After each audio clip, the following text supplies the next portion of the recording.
Hello everybody. I sold a plane yesterday. It went to America and the man requested to let him know how to use a plane with a wooden wedge. He's never had one before. So I'm going to do this little video just to show you what I do. Right. The man said there's no way he was going to use anything, a hammer or anything, to knock the wedge out. Well, what I use is a soft hammer. You could use rubber. This is hide. I have these two hammers are the ones I use to reset my tools, and it also applies to full-size mitre planes, but you'd probably want a bit bigger one of those for a full-size one. Perhaps something like that. But anyway, when it wants resharpening, I told him, knock this out.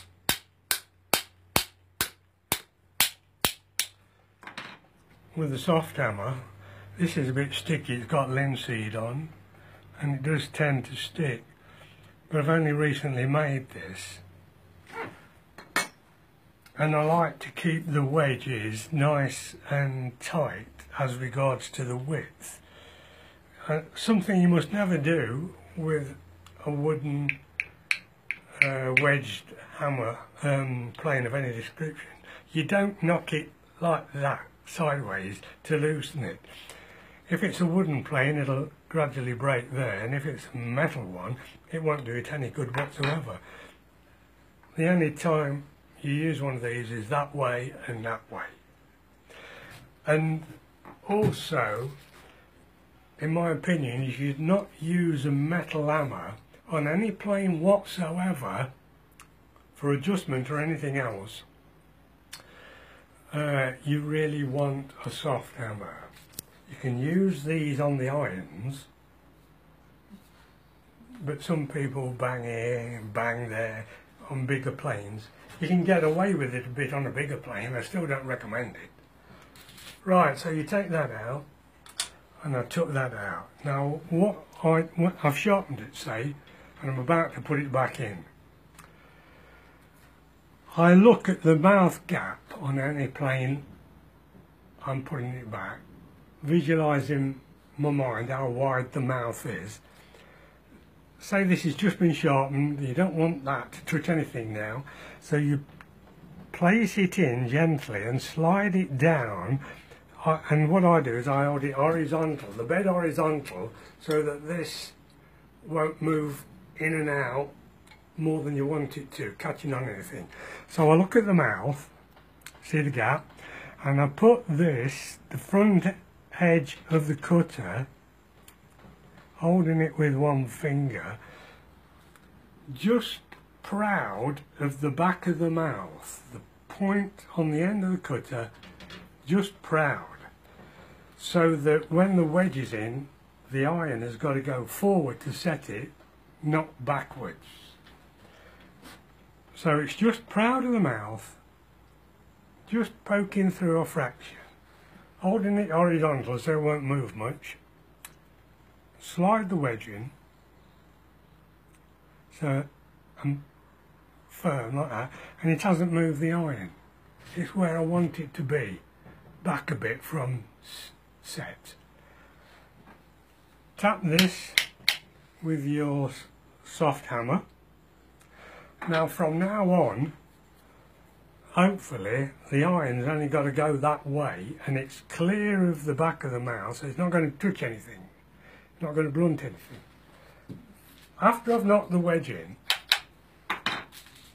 I then set it by looking down and tapping with a, this is the only time you can use a steel hammer. Little blows until the iron comes out a fraction, because these planes are normally used with very fine settings.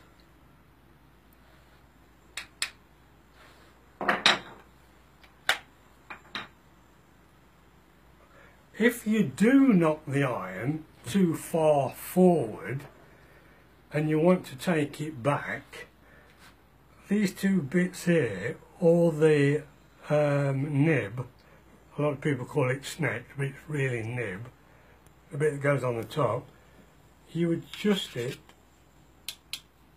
with those backwards and forwards, just marginally. And of course I've adapted these two bits here because what I use, as you all probably know by now,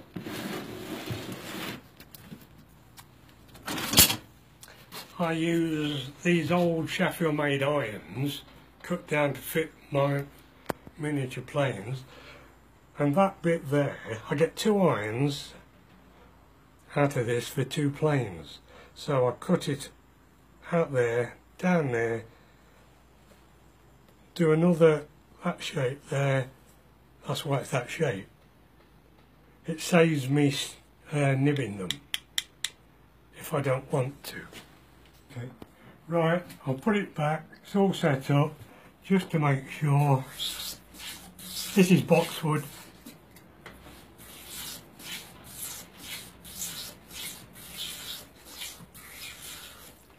And like I say, you can readjust it like that.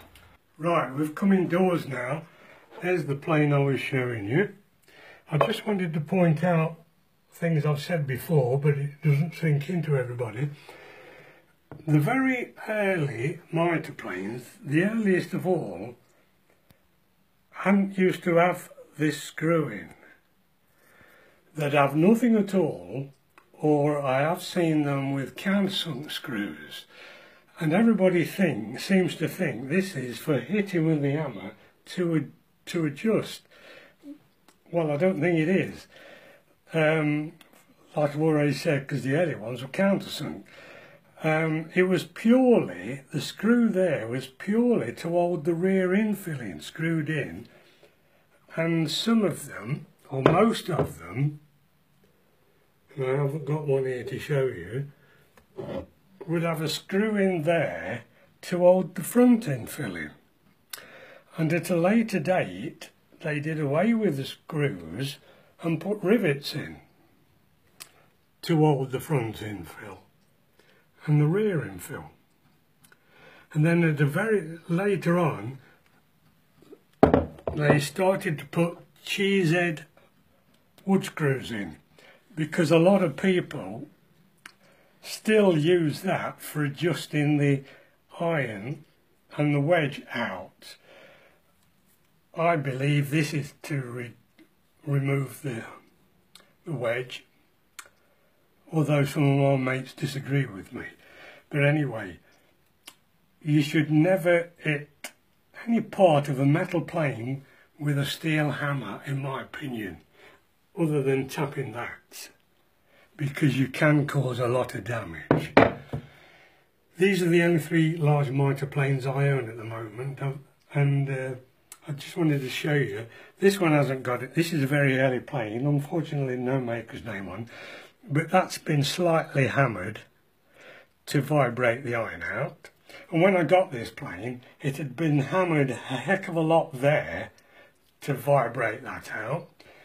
I had to take quite a bit of bronze off there to square it up and make it look decent. You should never hit this or any other part with a hammer.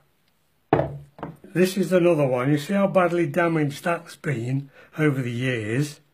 People vibrating out, but you shouldn't do that. And I just wanted to show you this picture here. This is in Russell's book.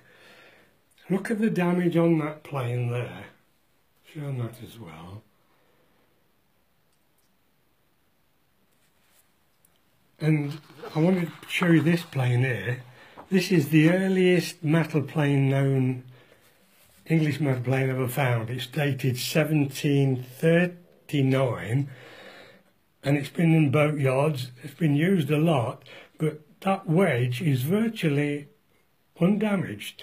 Got hammer marks on it, but if you treat them with respect, soft hammers, or even a hard hammer, if you take your time and hit it correctly, it'll last for centuries. A lot